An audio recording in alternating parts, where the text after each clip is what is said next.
क्या वास्तव में मनरेगा के तहत 100 दिन के रोजगार मिले हैं? औसतन अगर हम पिछले कुछ सालों में देखें तो 2019-20 में महज 46 दिन पूरे देश में औसतन रोजगार के दिन रहे हैं पूरे देश में मनरेगा स्कीम के तहत। जबकि पिछले साल ये जो औसत दिन थे काम के मनरेगा स्कीम के तहत पूरे देश में वो सिर्फ 50 थे।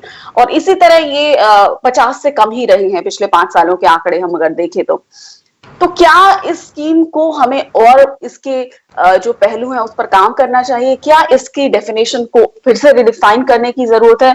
किस तरह हमारे ग्रामीण इलाकों में रोजगार के मौके जो वर्कर क्लास है, जो अनस्किल्ड लेबर है, उनको मिल सकते हैं? इस पर चर्चा करने के लिए बेहद खास मेहमान हमारे साथ जुड़ गए हैं। हमारे साथ जुड़े हैं प्रोफेसर अनिल गुप्ता जी, जो कि फॉर्मर प्रोफेसर हैं IIM अहमदाबाद के। आप फाउंडर रहे हैं नेशनल इनोवेशन फाउंडेशन के, और साथ ही ज्ञान और सृष्टि के भी आप फाउंडर रहे। बहुत बहुत स्वागत है प्रोफेसर अनिल गुप्ता जी आपका हमारे कार्यक्रम में। धन्यवाद धन्यवाद धन्यवाद पूर्णिमा। और ये मुद्दा जो आपने उठाया है बहुत ही ज़रूरी, बहुत ही सामयिक है, क्योंकि करोड़ों लोग अभी वापस जाएंगे, कुछ लोग चले गए, कुछ लोग जाएंगे। और इस बार क्योंकि रोज़गार के अवसर बहुत कम है, खरीद बाजार बहुत ठंडा है, तो बहुत ज़्यादा बड़ी जिम्मेदारी सरकार पर आ गई है कि इन लोगों को जो ख़ास तौर से पिछले 1.5 महीने से शेल्टर्स में रहे हैं, काम नहीं था, रोजी नहीं थी, जो पैसा भेजते थे गाँव वो पैसा नहीं भेज पाए, तो बहुत तकलीफ में रहे हैं ये वर्कर। और ये जाएंगे और फिर वहाँ के स्थानीय जो मजदूर हैं वो तो हैं ही। तो हमें इसके बारे में जब चर्चा करनी है तो सबसे पहले हमें ये सवाल उठाना पड़ेगा कि रोज़गार जो काम होता है वो काम क्या होता है? काम खाली पत्थर तोड़ना, मिट्टी खोदना होता है, या काम दिमाग का इस्तेमाल करना भी होता है? जी। तो पहला मेरा जो अनुरोध है वो ये कि सरकार इस पर विचार करे कि हम पिछले 100 साल, 125 साल अंग्रेजों ने जब शुरू किया था, डेक्कन फैमीन जब हुआ था, भुखमरी मरी थी, तब उन्होंने लोगों को जिंदा रखने के लिए रोजगार के कुछ अवसर शुरू किए थे। फूड के काम के बदले अनाज की बात शुरू हुई थी। 1898-99 की बात है ये। पूना में लोगों के मनी लैंडर जो साहूकार थे उनके जो रजिस्टर वगैरह जला दिए गए थे।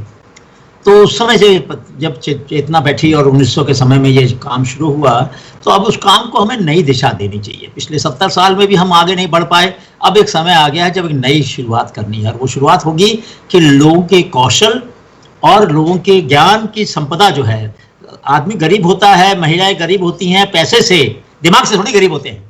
जी बिल्कुल। हनीबी नेटवर्क पिछले 30 साल से ये साबित करने में लगा हुआ है कि भाई गरीब जो है वो पैसे से गरीब जरूर है, दिमाग से गरीब नहीं है। तभी तो इतनी सारी इनोवेशन वो कर पाते हैं, इतने सारे नए नए समाधान ढूंढ पाते हैं, जिनसे हमने हजार से ऊपर तो पेटेंट कर दिया उनके लिए NIF ने, और ज्ञान संस्था ने उनको जोड़ दिया निवेश और उद्यम से। तो कैसे हुआ ये सब काम? ये जब ही हुआ संभव जब उनके पास सामाजिक, जो उनके पास ज्ञान की संपदा थी। तो हम पहली बात कर रहे हैं इस बात की कि हम काम की परिभाषा को बदलें। दूसरी बात कि एक नया अवसर है, नए तरह के मजदूर जिनके पास बहुत अनुभव है वो गांव में वापस आ रहे हैं, उनके कौशल का अनुभव का फ़ायदा लिया जाए। तो मैंने 5 मुद्दे लिए हैं जिसके अंदर मैं अपनी बात को कहूँगा। पहली बात है कि क्या जो कला और संस्कृति है वो रोज़गार का माध्यम नहीं बन सकती? ज़रा अंदाज़ा लगाइए कि 10 लाख स्कूल हैं हमारे यहाँ जिसमें बच्चे पढ़ते हैं, और बहुत सारे कलाकार हैं गांव के अंदर, मधुबनी पेंटिंग वाली भी हैं, बाकी लोग भी हैं, पिथौरा पेंटिंग के हैं अपने पंचमहल में। जहाँ जहाँ पर गरीबी है, प्रकृति संपन्न है, वहाँ कोई ना कोई कला तो पनपती है, चाहे वो उड़ीसा हो, चाहे वो बिहार हो, चाहे उत्तर प्रदेश हो, चाहे गुजरात हो, कहीं भी हो, तमिलनाडु हो, कर्नाटक हो। तो क्यों ना हम स्थानीय कलाकारों को कहें कि हर स्कूल की 1-2 दीवार पर आप अपने चित्र बना दीजिए सुंदर सुंदर, और वहाँ अपना मोबाइल नंबर डाल दीजिए। कोई देखेगा, किसी को अच्छा लगेगा तो भाई आपकी फ़ोटो ले लेगा आपके चित्र की, बोलेगा मेरे को अपने घर में ही बनवाना है, मेरे को अपनी फैक्ट्री में बनवाना है, मेरे को अपने ऑफिस में बनवाना है। तो मतलब एक नया एंटरप्राइज पैदा होगा, कल्चरल एंटरप्रेन्योरशिप निकलेगी। हमारा दूरगामी उद्देश्य होना चाहिए कि क्या हम इस साल कुछ ऐसा करें और ऐसी शुरुआत करें कि हमको 5 साल बाद नरेगा की जरूरत ही ना पड़े, इतने रोजगार के अवसर पैदा हो जाएं कि नरेगा की योजना की जरूरत ही ना पड़े।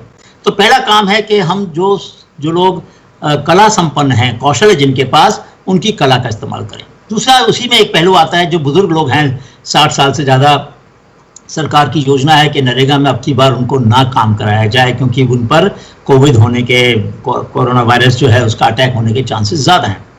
तो भाई वो कहानी सुना सकते हैं, वो परफॉर्मेंस कर सकते हैं, परफॉर्मिंग आर्टिस्ट होंगे, हम उनकी कहानियां रिकॉर्ड करेंगे, रिकॉर्ड करके राष्ट्रीय पटल पर उसको अपलोड कर देंगे, बच्चे जब उसको सुनेंगे, बच्चे अच्छे लगेंगे तो बोलेंगे हमें इस दादी की कहानी और सुननी है, तो फिर उसकी और दादी की कहानी सुनी जाएगी, उसके लिए पैसा उसके अकाउंट में जाएगा। तो मतलब हम दादियों को, दादाओं को भी और नानियों को भी अपना एंटरप्रेन्योर बना देंगे। उनके पास परंपरा है, उनके पास कथाएं हैं, उनके पास कहानी है, उनके पास किस्से हैं, उनके पास लोकगीत हैं, और खास तौर से ऐसे लोकगीत जो हमें प्रकृति को संपन्न करने के बारे में बताएं। मैं एक उदाहरण देता हूँ।